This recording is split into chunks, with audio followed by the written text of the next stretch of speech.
Today we're talking about how to unlock the power of mentorship. I think there's the perception that you have to pay in order to gain mentorship. No. And that's not the case. No. You're basically asking to be seen when you're asking somebody to mentor you. They can't help me unless I say, hey, I'm really struggling in this area. Yes, and that's very vulnerable. You were also one of the first 100 Black women to raise $1 million plus in seed funding. I actually had him planned on raising. I told him, we're just $250,000 away. Oh, I can't wait to get there. And he was like, well, congratulations, you just did. I'm sorry, I think my soul just left my body. When they find that person they feel might be a good match for them, how do you approach that conversation? So, okay, let's just role play here. Let's do this.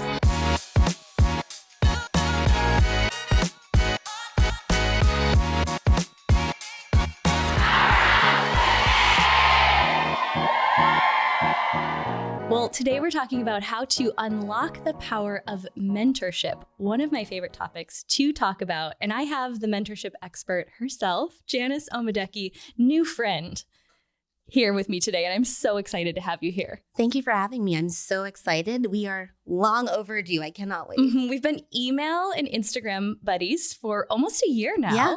And your new book, well, it's not new anymore. Your book came out and we've been trying to connect for a podcast. It took me a while to get back to Austin, but I'm so thrilled to sit down today and share a little bit more of your story because there's so many parallels to the entrepreneurs and the ambitious women who are a part of our community. And I resonated so much with your story that I know they will too.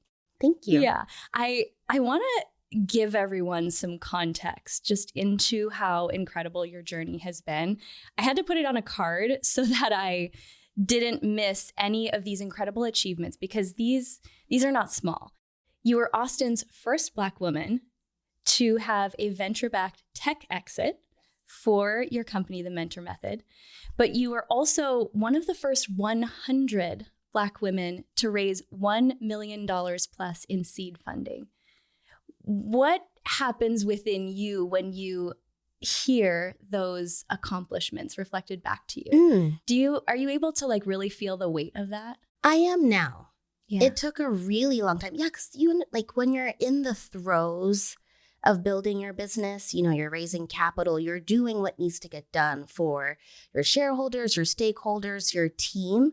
You're just great, secured, on to the next thing. And something that my mentors have taught me and, my amazing therapist and my support system is just take a moment to be grateful. And now there's been enough time where I'm really resting in that and leveraging those experiences to help other women and other women entrepreneurs. So when you say that, the first thing that really comes to mind is my mom. She passed away from pancreatic cancer in 2018, and she is the inspiration behind everything I've done in my career. The last conversation we had right before she passed was that she was so proud of me. She had immigrated from the Congo, a third world nation, from absolutely nothing. She got a college scholarship from missionaries and had paved a way for me to be able to do this. And she was saying how proud she was and just how I was actually fulfilling that dream that she had always had for herself. And then the next day she left. And so when you share those accomplishments, thank you, I think about that, where I'm like, Mommy, we're here, I did this in honor of her. And those milestones will live on forever, even when it's my time to, join her. So it means a lot. Where was your business at when you went through that grieving period after your mom passed? That was 2018. I had just moved to Austin. So at that point, I had just gone through a divorce. Mm-hmm. I had just left my very comfortable 6-figure job at PwC, that was my dream job at the time to build the Mentor Method. I got into a startup program called Mass Challenge, one of the top 20 startup programs here in Austin. And so the business at that point, I had 2 proof of value concepts with some large enterprise customers, and that was it. Then I just had a PDF and a lot of gumption and a lot of confidence that I was just going to figure out a way to make it work. I was self-funding, and the business was just in its infancy at that point. But after her passing, 5 days later, came back to Austin for the end of that Mass Challenge program. And that was when I won my first sizable amount of funding.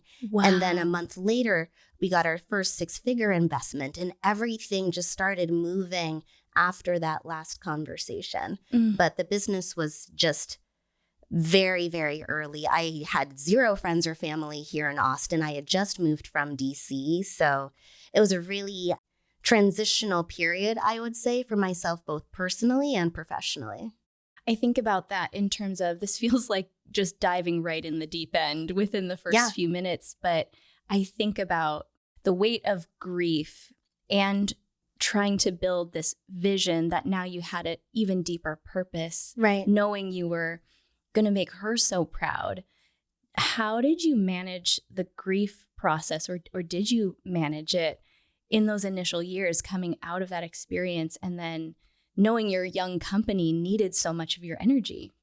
Well, I think that's one of the most beautiful parts of your first business. You don't know how much energy you're going to put into it. So true. You're just putting everything you have. And then when you look back, you're like, where did I get somehow like 40 hours in a 24-hour span? How did I do so much in that time frame? So I think there was that gift of delusion and the gift of being blissfully unaware of what was to come. That was a gift. But I really channeled that grief. Having that purpose beyond just wanting to see how far I could take the business was really why the business was successful, why we're having this conversation today, because she was my best friend. And to have a resource being the business, having an outlet for me to channel that grief.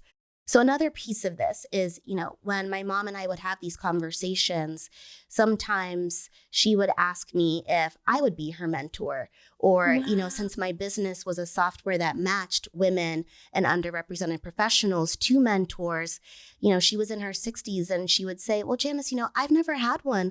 Will you find me a mentor? Like, I want to do these big things in my career. She had 2 master's degrees. And so after her passing, every customer that we interacted with, every employee that I knew we would be helping, I saw my mom in them.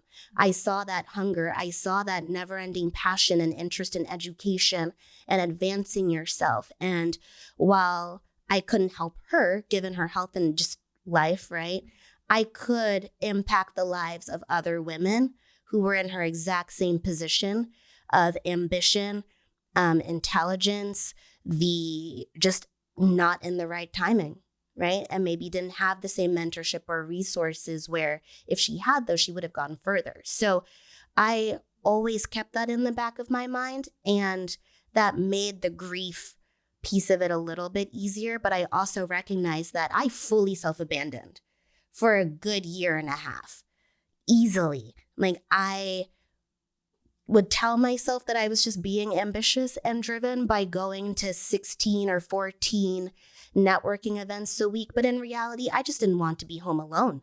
I didn't want to feel it.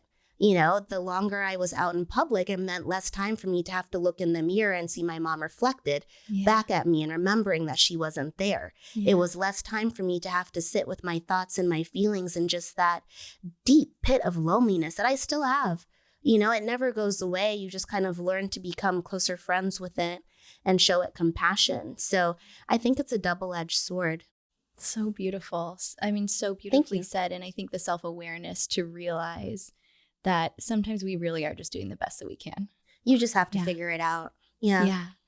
I want to hear where your passion for mentorship originated, because that really is what you're known for. Your book is about mentorship and just such a practical guide for how women, especially in corporate America, can unlock the power of mentorship. But where did that start for you?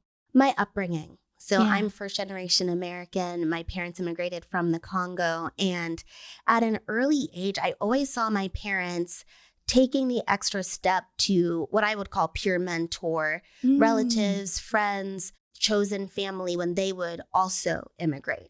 So Okay, if we yeah. had family friends that were coming from the Congo as well, they would stay with us, in our guest bedroom that I always call the Ellis Island of my family because people stayed there for a period and then they would go off and launch and just Wow. flourish elsewhere.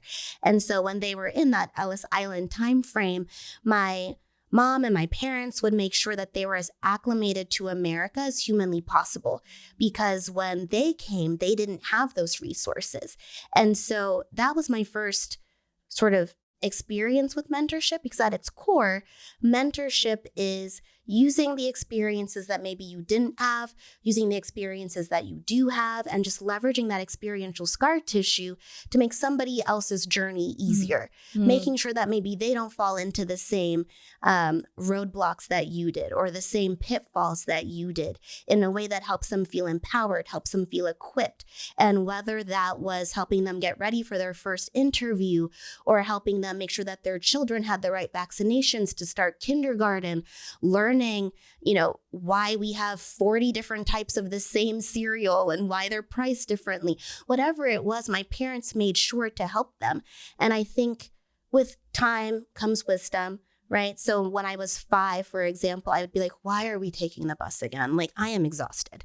Why are we going through all of this? Because you have to come with. But now at 37, I'm realizing that they were doing that because of those hard-earned lessons that they had to do themselves. And that's really where my perspective on mentorship comes from, my just natural hunger to make sure that other people get those resources. But then I also think too, from my own career, networking was not something that we talked about at the dinner table. It was get a job, get married, have kids, rinse and repeat, keep that job. And then what else do you need? And never leave. Right. And I was like, well, actually, I need more. Yeah. And so, when I got into corporate America, I just noticed that it was the old boys club consistently. And do whatever you do. If it is your thing, go for it. But for me personally, I do not find lunch at a strip club an environment that I would like to spend my time. No. And when I was 21, just graduated, working in defense contracting, just full of ambition and, just wanting to pay off my student loans as fast as possible, that was where mentorship was taking place at the time and in the environments that I was working in. And even at that age, and even with the cultures that I was being forced to be in order to survive in DC, I just knew it wasn't right. And every time I signed up for these corporate mentorship programs, if there wasn't a woman or a Black person that also signed up for that on the mentor side, they would just tell me that the program was full and they didn't have anyone.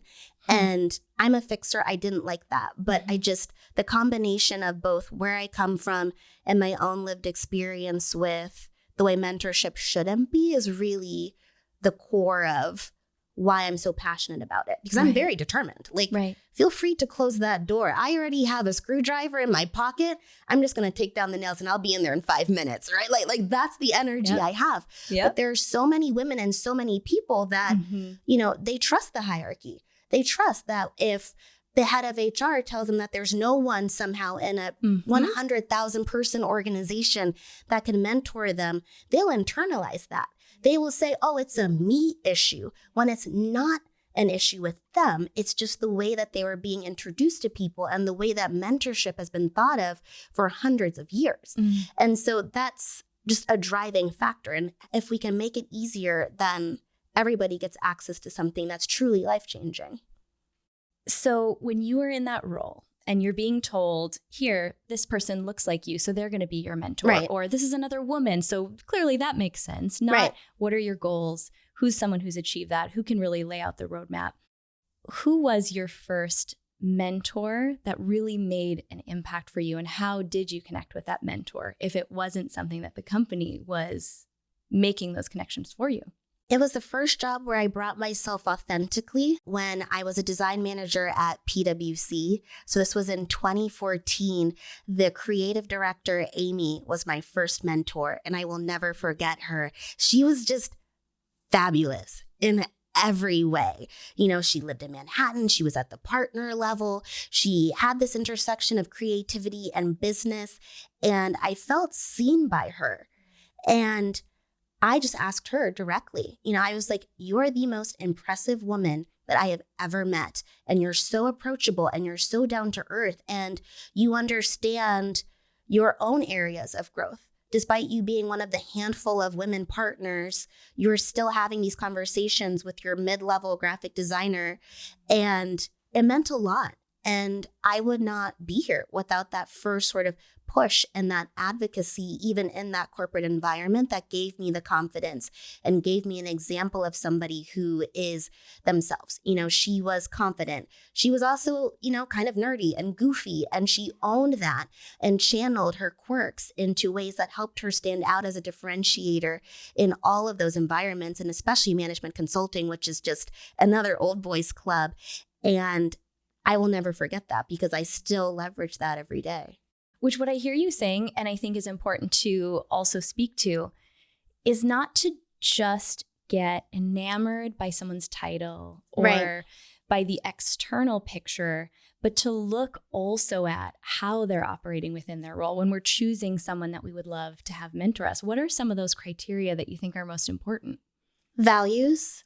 So think about what's important to you. You don't necessarily have to agree on everything, but there are core fundamentals of who you are.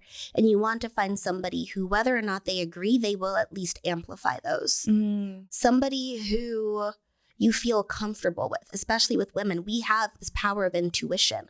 So you want someone where your nervous system feels settled, where you don't have to, I call them the no makeup friends, right? The people that can just come over. There might be a basket of laundry in the living room. You have not put on your makeup and they're still just like so excited to see you. And you're not thinking about your to-do list. You're not thinking about those things that maybe are imperfect. You're just being yourself and they love you for it. And I think you want to find a mentor in a professional context who makes you feel that same way, where you can say, man, I really bombed that meeting. Oh my gosh, I don't even know how that happened. And you don't feel like you need to inflate the experience to make yourself look better. You can really just describe your shortcomings and talk about the areas you want to improve. You feel comfortable asking questions that you maybe feel embarrassed to ask because you trust them. I think that's the last one, that trust.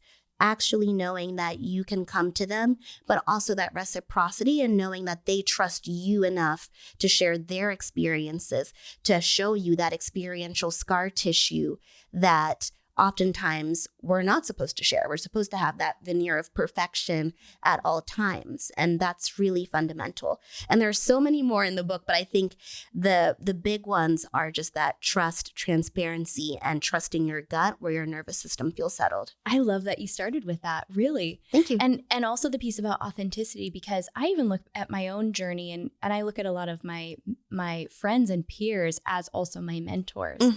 And when I feel like I need to appear as though I have more together than I do, I realize in those moments I'm cutting myself off from the valuable insights that they could offer. Exactly. They can't help me unless I say, hey, I'm really struggling in this area. Yes. And that feels tough to say sometimes. It's hard because it's one of those things where you're basically asking to be seen. When you're asking somebody to mentor you, and you're asking them to see your ambition, to see your short-term and long-term goals, to see where you want to go, and also see your internal portfolio of strengths, areas of development, fears, and help you amplify or modify them. And that's very vulnerable, extremely vulnerable. I'm so glad that you have those in your life as well. Of course you do, but that's really wonderful. Yeah, and it didn't start out that way. So that's actually a perfect segue to the question. A lot of women in the community will say, I know I would love to have a mentor. Where do I find one? And then this is maybe more specific to entrepreneurship, where I think there's the perception that you have to pay in order to gain mentorship. No. And that's not the case. No. Thank you. Okay. So what would you say to someone who's a budding entrepreneur who understands the value of mentorship? Number one, where to seek out and find those people, and then what to say when they find that person they feel might be a good match for them, how do you approach that conversation in a way that's respectful of someone's time? Absolutely. I think first step is know why you want a mentor, because it is a catchphrase, right? And people know, the studies are there.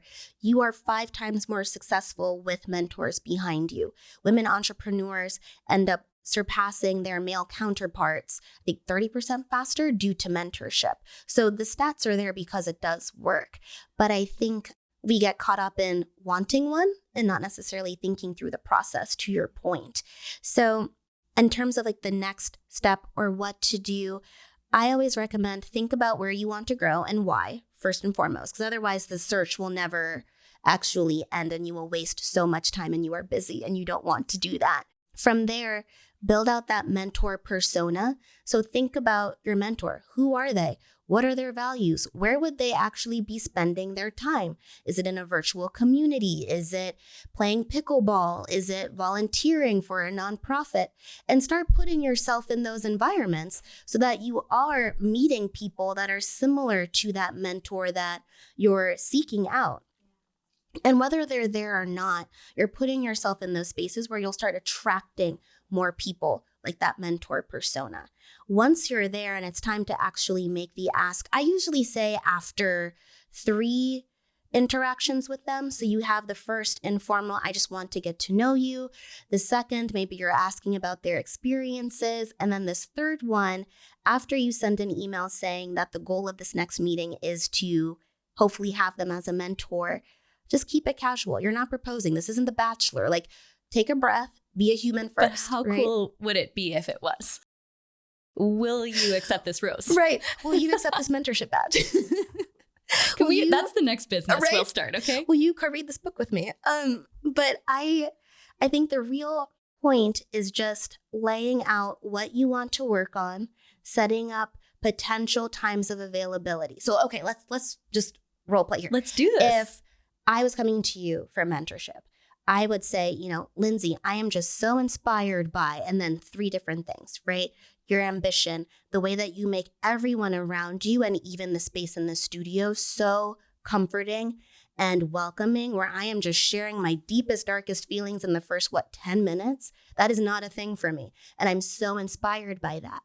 I would really love to be able to channel that openness and vulnerability and the energy that you exude to help me with X, Y, and Z in my career.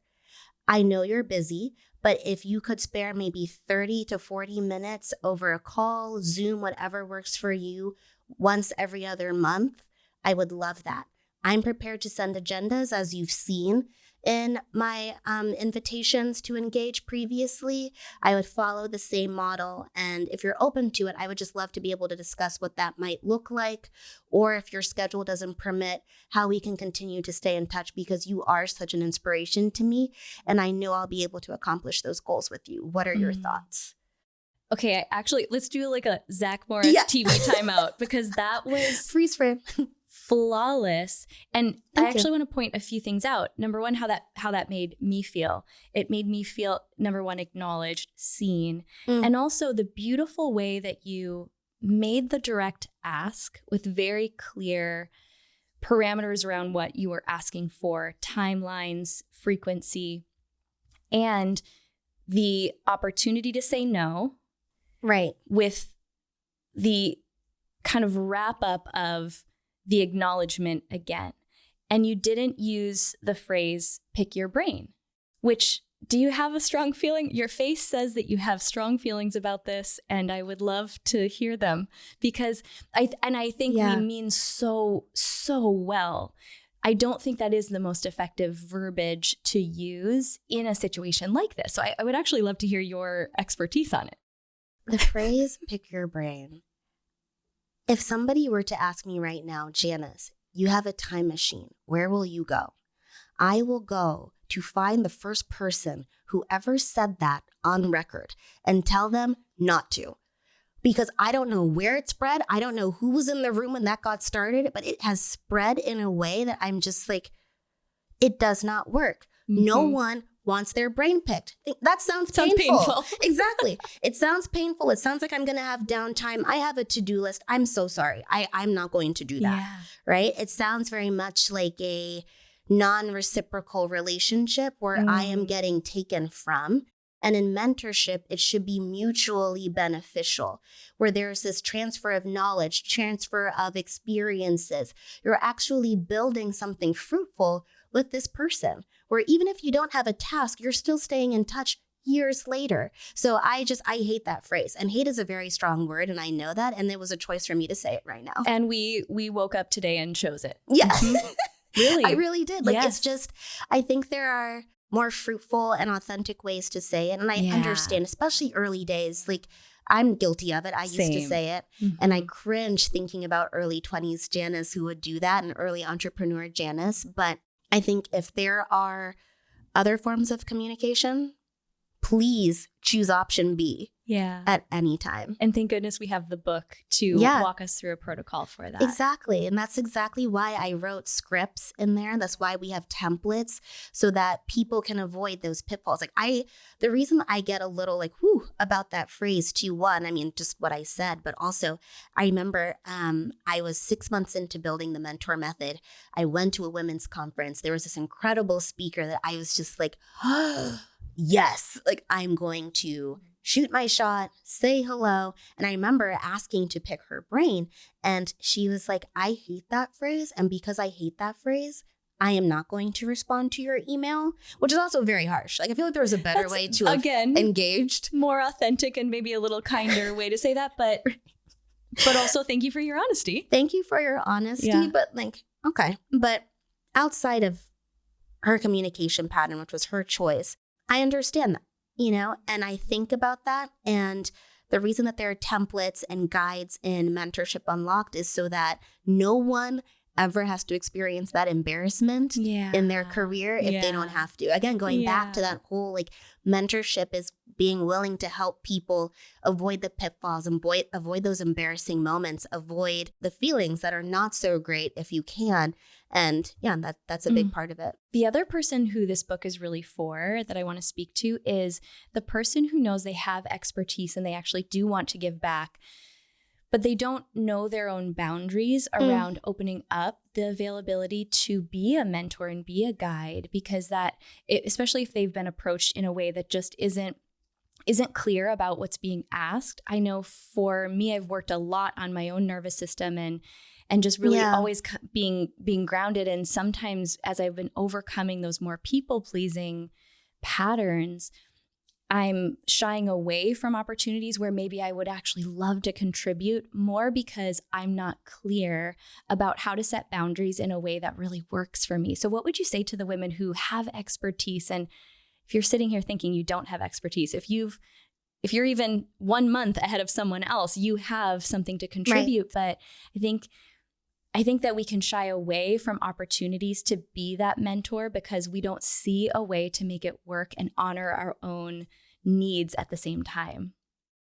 Think about your schedule and be very realistic. I don't think there's anything wrong in the space of mentorship to be self-prioritizing, because you cannot serve others from an empty cup. So you have to think about what your capacity is. Just continuing with that cup metaphor, if all you have is just an ounce, make sure that you are making that ounce as impactful as possible. Think about what that looks like. Is it participating in a nonprofit mentorship program where there is a very clear start and end date? Is it inside where you work? Is it through a startup accelerator? Maybe that's the best boundary for you because you have a start and end date. You have program managers where they're just giving you your schedule and you don't really have to think about it.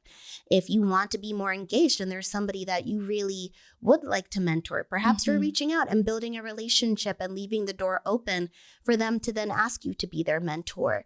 But you really need to think about what you have bandwidth for. Remember that you do have skills that will inspire and motivate somebody else. I also think oftentimes people don't think about what actually excites them about their jobs and about their lives. So If you are excited about a certain part of your job, maybe it's program management or maybe it's public speaking, whatever it is about your particular job that you're excited about, that's probably a good area for you to become a mentor in, because you'll want to show up to those meetings. You'll have a lot to say in those engagements because it's something that lights you up from the inside. So pick those topics that where you think about them, you're like, yes, I can talk about that all day long. I want to make sure more people know about this topic. I want more people in this field, whatever it is. That's the best area. And if you combine that with knowing your bandwidth and thinking about your time, you will be successful as a mentor. That's so well said, and such permission that it is okay for us to self-prioritize, even in terms of the kind of mentorship we want to do and prioritizing the things that we're most excited about. Because you're right. That's the thing that I can go all day and talk about all day and never get tired. Okay. I want to pivot a little bit and talk about how you translated your experience and understanding of mentorship to then building a tech company.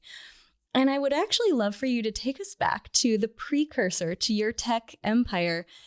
Is it true that it really kind of started with a Backstreet Boys fan page? Brian Luttrell, if you ever listen to this, hit us up.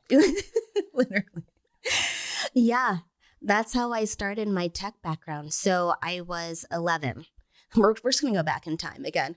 I was 11. The Millennium album was time consuming. All consuming. Was that the one? All I remember, this is probably too much. I'm just a couple years older than you, but I remember feeling things that I had never felt before. Yep. In that music video where they were wearing the flowy shirts and then it started raining. And I was like, what is happening to me right now? Anyway, I digress. For me, it was, I want it that way. While they're like going down like the steps of the plane. Like it was ridiculous, but I loved them. And so this was also the time of AOL. So same energetic response at that time. So I would be in the fan pages, just looking up all the Backstreet Boys, trivia and everything. And my parents very compassionately were like, you are holding up the phone line. Like, why are you always obsessed with them? And they didn't understand the concept of boy bands. They're like, what is this? Like, why are American children so weird? But my dad is a big nerd. Like, he would build computers for fun. Like, he's really kind of my tech soulmate in that regard. But he gave me an HTML for Dummies book and was like, those fan pages you like, you can pick your favorite pictures and your favorite little sound clips of the album and make your own web page. And that was it. And he gave me basically my first spec sheet where he had put tabs in the book and was like, oh, see, so this is how you make buttons and this is how you change colors. And if you make 5 pages, I would love to see it. And so that's how it started. And I was like, anything for Brian Luttrell, let's do it. And so I built that first page and I loved it. And I just kept going with it. And, that was 11 when I built the mentor method. Such a long time after, those skills were definitely transferable and helpful. I think for me, it really started with my frustration with corporate mentorship and that pattern matching. And my parents were the type where you didn't come to them with a problem unless you had at least some type of solution available. And I've always taken that with me. And so my response was using my tech background because I didn't understand how you can find a pair of shoes. You can meet your best friend, you can meet your spouse, your partner, everything through matchmaking. There are algorithms out there that were helping people find some of the most important relationships in their lives, yet mentorship was still relegated to Peggy in HR knowing 2 things about you and then matching you to somebody else and just leaving you in this awkward space. We would not allow that in any other area of our lives. You'd never let Peggy send us on a date. Peggy's not your wing woman. Peggy has 2,000 other things on her plate and she's doing her best. We see you, Peggy. We see you, Peggy. We know that you are trying to empower your employees, girl. But there's a lot happening. And so if you're able to put that ownership in the hands of the employees by asking them a series of questions that go through their strengths, their areas of development, what they value, the core fundamentals of any successful friendship, relationship, or otherwise in the context of professionalism, then they're bound to be successful. And we saw so much success in those matches where 3, 5, 6 years later, they were still in communication with those mentors. We had this woman, Mia, who was working at a TGI Fridays as a bar manager. She had taken some coding boot camp and design classes on the side. And she felt stuck because every time she would apply for jobs, they would say, not quite. And so she went through the mentor method and got introduced to Steffi, who was a managing director of a marketing consultancy in the political space. And Steffi was the type where every summer she and her partner would tour. They would travel based on where they wanted to experience Michelin star restaurants. So there was a delta in terms of their networks and socioeconomic standing and the likelihood of both of them being in the same place at the right time. Using the example of just mine your network wouldn't have happened. So they were matched based on their value system and everything else that I had mentioned. And in 3 months, Mia got a full-time graphic design role and has been soaring ever since. I think she's a manager now from the last time I checked in with her, and is doing her own marketing now on the side and helping other people. So it's so important. And it did not need to be as hard as it was.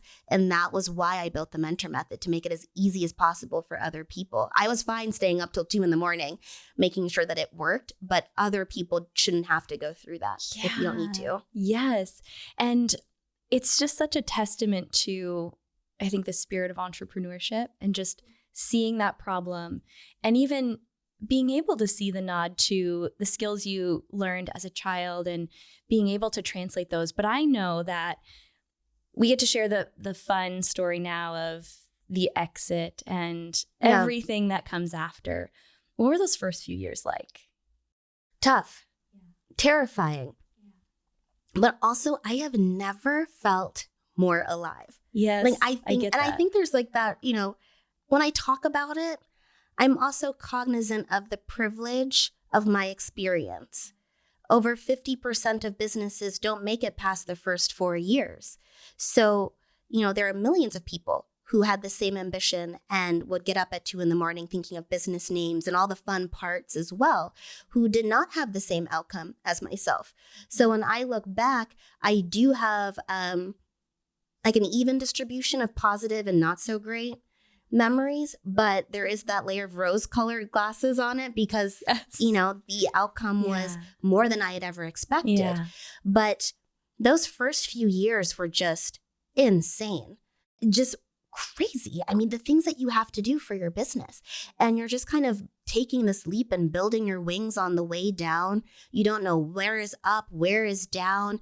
You're building your team, then you're having to let go of people, and you're trying to find people as crazy as you who believe in this mission to support you and work alongside you for no money and just equity of basically zero because you're still trying to build it. But it was great. I learned so much about myself. I learned so much about building a business, obviously. The mentors that I had at that time are still dear friends of mine. I just had happy hour with one on Wednesday and just really enjoy the relationships that I built. But it was tough, very isolating, I would say. Those early days are so isolating. And you're just trying to make it, and you're just trying to process this influx of new information while building your business and learning alongside of it. It was, I don't know if I would do it again, knowing what I know, but I'm grateful that I did. And I think first couple of years, me is grateful that I did as well. Yeah. The delusion early on really serves us because we probably wouldn't start it if we knew. My philosophy is, the choices that we make, depending on how we choose to look at them, are opportunities for us to reach our untapped potential. If somebody had said to me in 2009 when I entered the workforce, Janice, you're going to become Austin's first Black woman to have a venture-backed tech exit. You're going to be one of Entrepreneur Magazine's 100 Women of Influence in 2022. You're going to write a book. I would have said, where? How? Why? Like, I just want to be a creative director. But I think those opportunities where you open yourself up and you stay open to just being willing to learn what the universe, higher power is asking you to learn by putting you in those experiences is really the most important piece of entrepreneurship. And that was something that I always tried to remind myself, even in those tough days. Like, I was not creating something that was going to cure cancer. I was not creating something that would necessarily be a healthcare revolution or something that would be deeply, deeply, deeply impactful for generations to come potentially. But I was giving people the opportunity to meet those mentors where maybe they do it. And that was important to me. But at the end of the day, I was okay with some aspects of the outcome of my decisions in the early days because I knew that I was gaining transferable skills. The people who needed the help were getting the help. And that's really all you can do. And just continue growing and continue building and doing the best that you can. And you learn so much about yourself in the process. Absolutely. I feel like that's half the part that I enjoy, but also the part that challenges me. Yeah. It's a really big deal that you were able to raise funds for your business.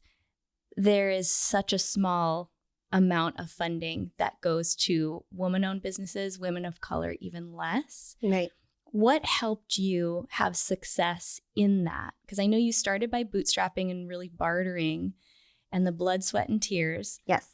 And then you were able to raise funds. What advice would you have for someone who's starting and has that as a goal or just knows that at some point they might need more capital in order to really make the impact they want to make? If you don't have to raise, don't. There are multiple pathways. Especially now. Yeah, I think there are multiple pathways to getting the capital that you need.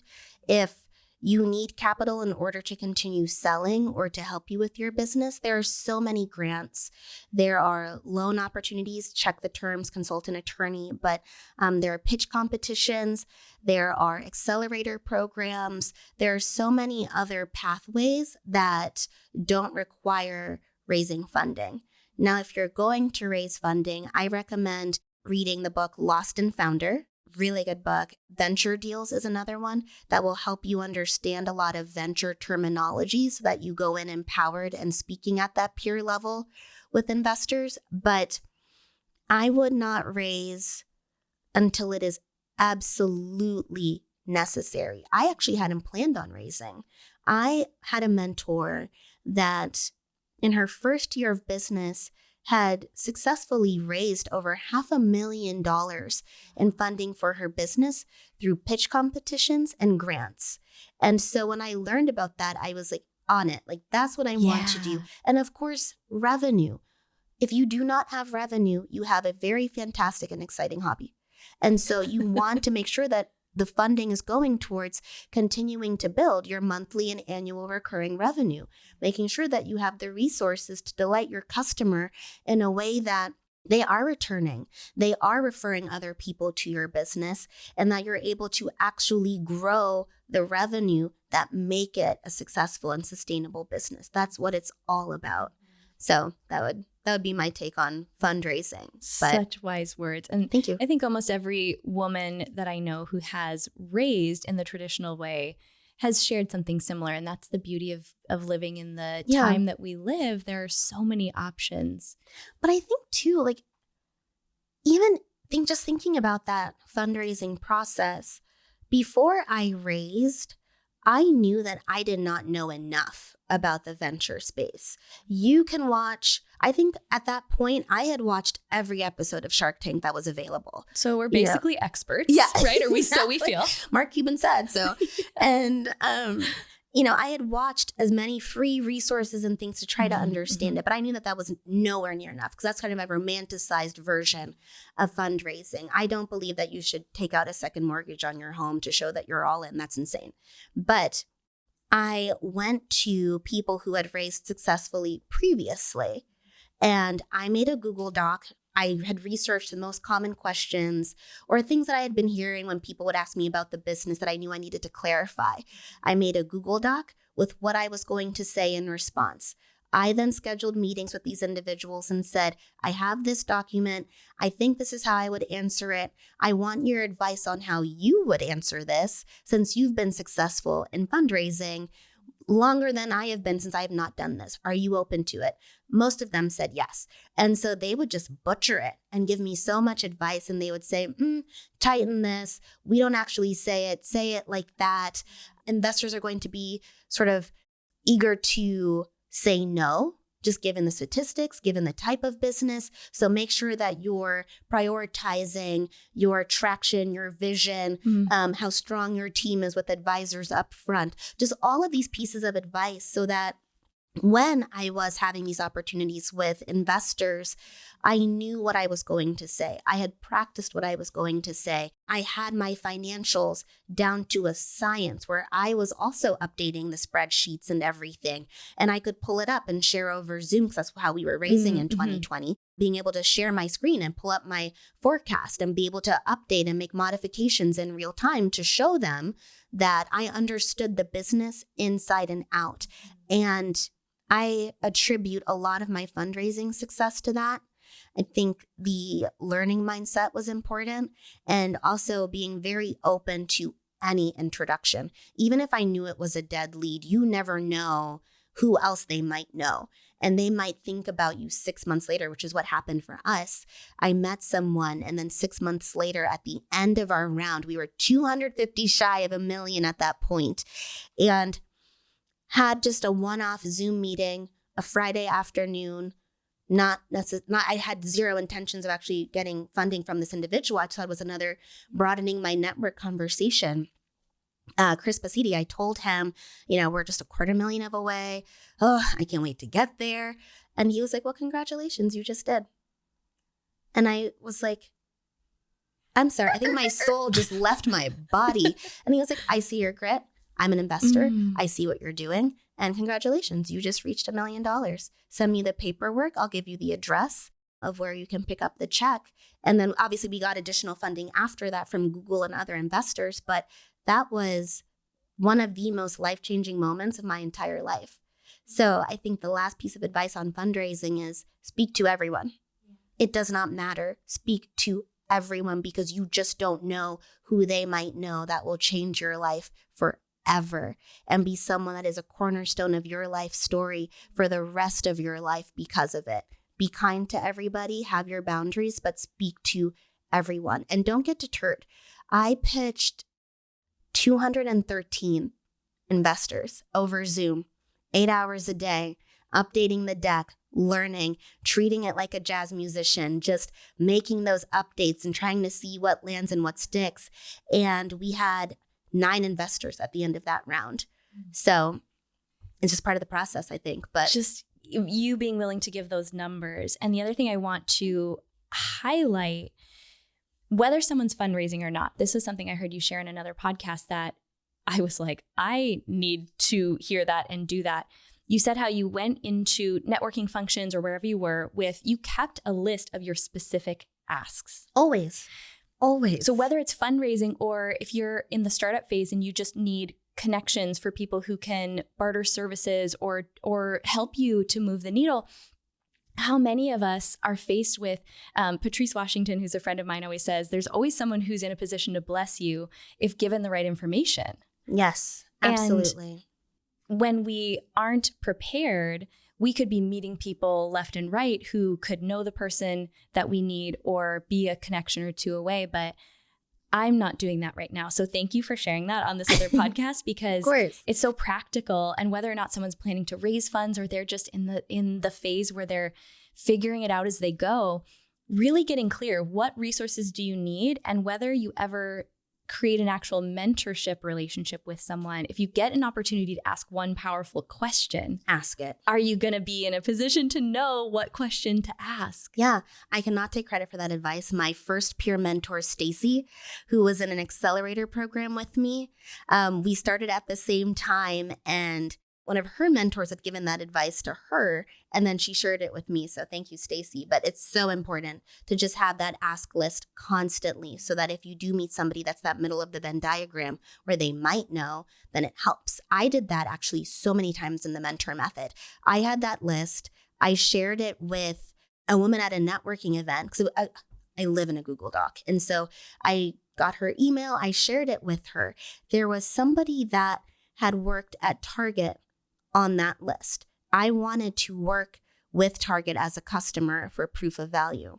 That particular individual had then moved on to a different business, but I still got that introduction to this person. She became one of the most influential advisors for my business. I think about her constantly, Kimberly. And if I didn't have that Google Doc where I said Target Corporation as one of the goals, I would have never met her because it just would have been too broad of, an ask. Like, do you know anyone who has CHRO and HR leader experience who is also a woman of color who wants to invest in startups? That's way too broad. No one is going to, sometimes they might have that idea of like, oh, exactly, so-and-so. But the more that you can help people get you to the yeses that you need by doing the diligence and the work of filtering that list and just doing the heavy lifting for them, you'll get to your yeses a lot faster. So that really does work. It is so powerful. And your entire book is filled with really practical tools and scripts, everything we've been talking about today. So grab a copy. If you're watching on YouTube, you can see the beautiful cover. We'll make sure to link it. It's called Mentorship Unlocked. What are some of the best ways for people to connect with you? And what can we do to support you right now? Thank you for asking. Mentorship Unlocked, of course. Feel free to buy a copy. It has everything you will need, whether you're a first-time mentee, maybe you're transitioning in your career, starting a new business, you're ready to become a mentor, find your mentorship skills. There is something for everyone. I've pulled advice from my own experiences and from people around me and science-backed information to make sure that every page you read has practical advice that will get you on the way of where you want to go to build your board of advisors. So to connect with me, JaniceOmadeke.com. You can find me on LinkedIn, Janice Omadeke. You can find me on Instagram as well. And I look forward to connecting. Thank you so much for being here today. I want to ask this final question, and there's so much that you could probably choose from, but I always encourage people, just first thing that comes to mind, it's an opportunity for you to celebrate yourself, acknowledge yourself for something big or small that you want to celebrate. We just call it a powerhouse moment. But when I ask, what is a recent powerhouse moment you've had that you want to celebrate publicly with all of us right now? What's the first thing that comes to your mind? I've learned that fun is a good thing, and that the ability to work hard and then enjoy the fruits of that labor does not always need to be directly tied to another business endeavor or my career still. The ability to use the success with help from mentors and everybody else, or where I am in my career, to now travel and enjoy a quality of life that for 7 years I didn't do because I was so involved in my business is such a gift. And I think the big powerhouse moment for me was coming back from a trip and realizing that my ability to express just pure Black girl joy, just enjoying myself and loving the food that I was having, loving every single outfit, just being in that divine feminine space, having the gratitude for the opportunity to travel, remembering that there are generations of women behind me whose shoulders I stand upon, who would have never had the opportunities to do the things that I've done. And my joy is an act of rebellion from the systems that have asked me to be less and have asked them to be less, and to be present in that and share that with others with zero link to a bio, zero link to the book, zero link to any career related thing is still a form of helping others succeed. That's my powerhouse moment for like the next decade, Just chills. Thank you. Really? But yeah, I'm so grateful to have had that. I'm so grateful to have had this time with you, and many more to come. Please. Okay, I would love that.